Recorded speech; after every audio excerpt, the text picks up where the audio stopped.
Pada kesempatan kali ini kita akan membahas mengenai pasien-pasien anak yang akan menjalani pembedahan tetapi mengalami flu atau ISPA. Meskipun terkesan ringan, tetapi ISPA memiliki berbagai macam potensi risiko besar yang dapat membahayakan pasien.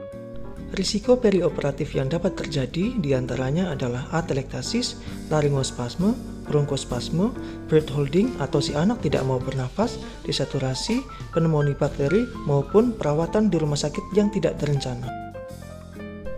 Berikut adalah pertimbangan yang dapat kita ambil dalam menghadapi pasien anak dengan ISPA yang akan menjalani pembedahan. Pada pasien-pasien dengan ISPA berat, maka sebaiknya kita harus menunda operasi setidaknya 2 minggu. ISPA berat ini ditandai dengan hidung yang berair, kemudian batuk berdahak, terdapat wheezing, ada kongesti purulen, serta terdapat demam dan meriang. Namun perlu dipertimbangkan bahwa operasi yang dimaksud di sini adalah suatu operasi elektif, bukan suatu operasi penyelamatan nyawa.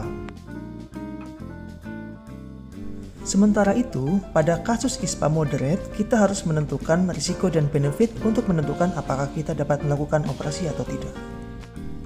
Berbeda dengan kasus pada ISPA berat, pada kasus ISPA moderate tidak terdapat demam, meriang, maupun wheezing. Jadi kita dapat membedakan antara ISPA moderate dan ISPA berat melalui ketiga gejala tersebut.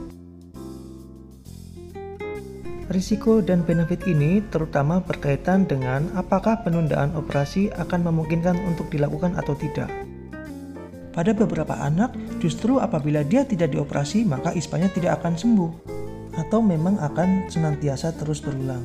Risiko komplikasi akibat ISPA akan semakin tinggi pada anak-anak dengan usia kurang dari 1 tahun, perokok pasif, terdapat komorbid pada paru, operasi pada jalan nafas, THT dan operasi mata, maupun pasien-pasien yang akan menjalani intubasi trakea. Sementara itu, terdapat beberapa kondisi yang masih dapat mendukung untuk tetap dapat melaksanakan operasi tersebut. Pada kasus-kasus THT yang memang operasi tersebut sangat diindikasikan untuk pengobatan ISPA, terutama karena akan membuang fokus infeksi, seperti pada kasus tonsil dan adenoid, maka operasi tersebut sebaiknya tetap dikerjakan.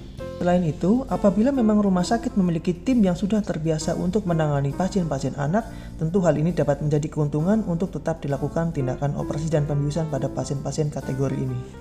Kerjasama dengan pasien dan keluarganya pun akan menjadi sangat penting. Apabila keluarga pasien sangat compliance dan sangat kooperatif, maka kita dapat mempertimbangkan untuk dapat tetap melaksanakan operasi.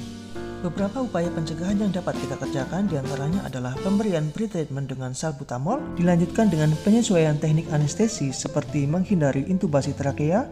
Jika memungkinkan, kita dapat memilih menggunakan LMA. Sebaiknya kita juga tidak menggunakan desfluran sebagai gas anestesi. Kita juga dapat menggunakan obat-obatan yang dinilai dapat mengurangi risiko komplikasi akibat ISPA seperti propofol maupun lidocaine.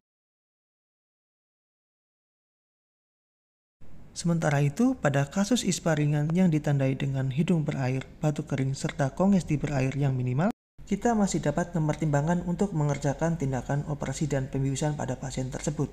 Namun, kita harus tetap mempertimbangkan untuk melakukan berbagai macam persiapan upaya pencegahan sebagaimana telah kita bahas tadi.